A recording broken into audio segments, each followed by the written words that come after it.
எல்லாருக்கும் வணக்கம். போன வீடியோவில் வந்து மும்மொழி கொள்கையை பற்றி ரொம்ப சிம்பிளாக சின்னதாக ஒரு வீடியோ பார்த்தோம். இந்த டைமையும் அதே தான். என்ன அப்படின்னா, மும்மொழி கொள்கை இந்திய ஏன் திணிக்கணும்னு நினைக்கிறாங்க அப்படின்னு பார்த்தீங்கன்னா, ஒரே நாடு, ஒரே தேர்தல், ஒரே மொழி அப்படின்னு சொல்லுவாங்க. ஆனால் ஒரே சுடுகாடுன்னு மட்டும் சொல்ல மாட்டாங்க. ஆனால் ஒரே மதம் அப்படின்னு சொல்லுவாங்க.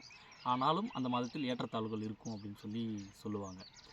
ஏன் இந்திய திணிக்க பார்க்குறான் அப்படின்னா, தமிழ் வந்து பார்த்திங்கன்னா மிக பழமையான, மிக இலக்கிய செறிவு, இலக்கண செறிவு, ரொம்ப ரொம்ப அற்புதமான ஒரு மொழி. இந்த உலகம் பூரா வந்து தமிழ் வந்து பேசப்படக்கூடிய ஒரு மொழியாக இருக்குது. அவன் என்ன சொல்ல வரான் அப்படின்னா, உங்களுடைய வரலாறும், உங்களுடைய இலக்கியங்களும், உங்களுடைய இலக்கணமும், உங்களுடைய அறிவும் வந்து பார்த்திங்கன்னா ரொம்ப அற்புதமான அறிவியலை சார்ந்து இருக்குது.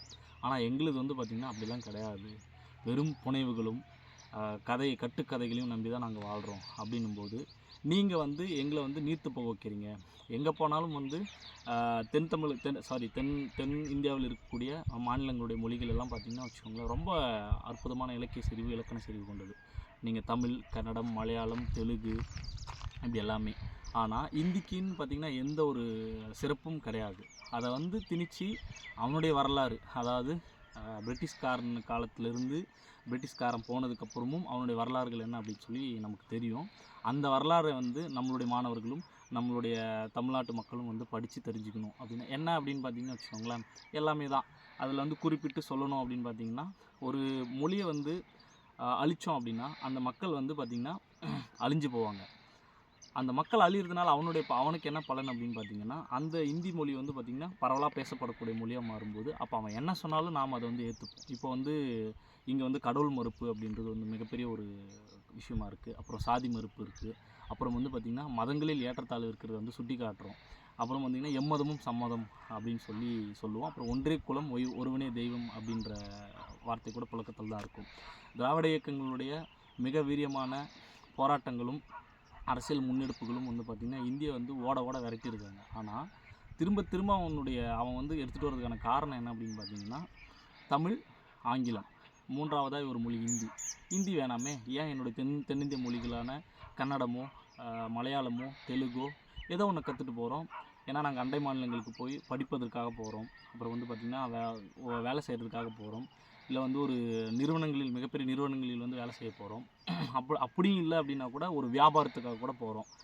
நிச்சயமாக தமிழ்நாட்டிலிருந்து பல மாநிலங்களுக்கு செல்பவர்கள் எல்லாமே பார்த்திங்கன்னா அந்தந்த மாநிலத்தோட மொழிகளை வந்து கற்றுட்டு வந்து நிறைய பேர்கிட்ட உரையாடுறதெல்லாம் பார்த்துருக்கோம் நாம். எனக்கே கூட பார்த்திங்கன்னா கன்னடா ரொம்ப ஃப்ளூயண்ட்டாக தெரியும். மலையாளமும் பார்த்திங்கன்னா புரியும், தெலுங்கும் வந்து புரியும். அப்புறம் வந்து ஹிந்தியும் வந்து தொட மாலும்னா புரியும், சரிங்களா, தெரியும். ஆனால் அதை கற்றுட்டு வந்து முழுமையாக வந்து நான் இந்தியாவில் வந்து வாழணும் அப்படின்ற அவசியம் வந்து எங்களுக்கு இல்லை அப்படின்னு தான் நாங்கள் சொன்னோம். ஏன் அப்படின்னா, ஒரு மொழியை கற்றுக்கிறதுனால மட்டும்தான் இந்த இடத்துல வாழ முடியும்.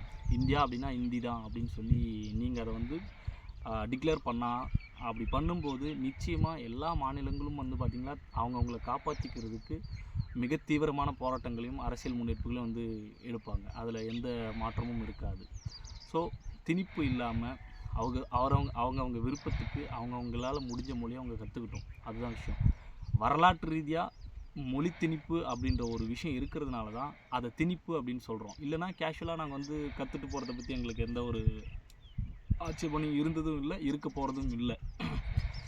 ஹிந்தி தெரிஞ்சால் தான் இந்தியாவில் வாழ முடியும்னு சொல்கிறது. அப்புறம் வந்து கும்மிடி பூண்டி தான்னா வந்து உங்களுக்கு நீங்கள் வந்து வேறு மொழி பேச முடியுமா அப்படின்னு சொல்கிறேன். அப்புறம் பானிபூரி கேட்குறவங்ககிட்ட நாங்கள் எதுக்கு பானிபூரி கேட்கணும்? தமிழில் பேசி பானிபூரி கேட்டாலே போதும். நாங்கள் வந்து ஒரு கர்நாடகாவுக்கு போகிறோம் அப்படின்னா நாங்கள் கன்னடத்தில் பேச போகிறோம். ஆந்திராவுக்கு போகிறோம்னா தெலுங்கு பேச போகிறோம். கேரளம் போகிறோம்னா மலையாளம் பேச முடியும்.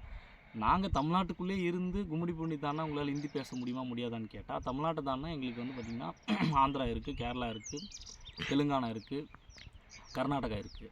நாங்கள் ஏன் அதெல்லாம் தாண்டி ஹிந்தி கற்றுட்டு அங்கே போய் ஒரு வேலை செஞ்சு அப்படிப்பட்ட ஒரு சூழல் வந்து இன்னும் எங்களுக்கு உருவாகலை. அப்படி நாங்கள் அந்த சூழல் வந்து உருவாக்கவும் மாட்டோம். சரிங்களா? நன்றி.